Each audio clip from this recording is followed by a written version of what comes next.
lietām pavēlēs sliktāk.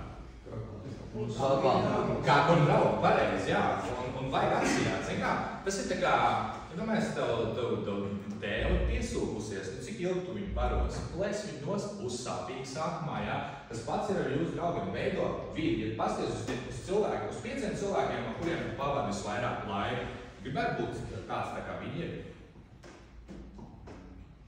Es domāju, ka viss teiks jā. Nu redz, te ir atbildi, un viela pārdomā.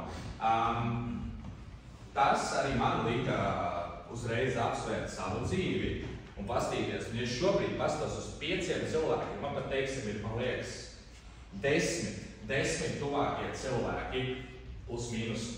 Ja man kāds pajautātu, vai es ar viņiem gribētu pavadīt atlikušo dzīvi, vai būt ar viņiem, vai vienalga, ka nezinu, pavadīt ar viņiem laiku kopā, es teiktu, jā, viņus vairāk parāda to arī kāds es esmu.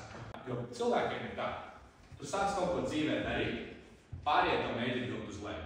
Gan jums arī dzīvē bijis, ka jūs izstāstat, es gribētu nu rītdien sakt to, vai darīt to, un uzreiz ko draugi saka, priekš kam tev, tad to nevajag. Zini, kāpēc to cilvēku saka? Tāpēc, ka viņi paši jūtās slikti par to, ka viņi neko nedara. Un viņi redz, tu tagad saņēmies, jā, tu būsi tagad drosmīgs un mēģinās sekot saviem sapņiem, un ko viņi izdara? Viņi velk tevi vienkārši uz leju, lai labāk justos par to, ka viņi neko nedara. Jā.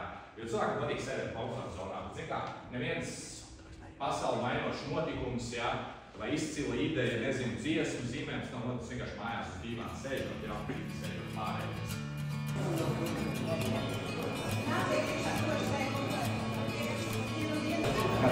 Ciao!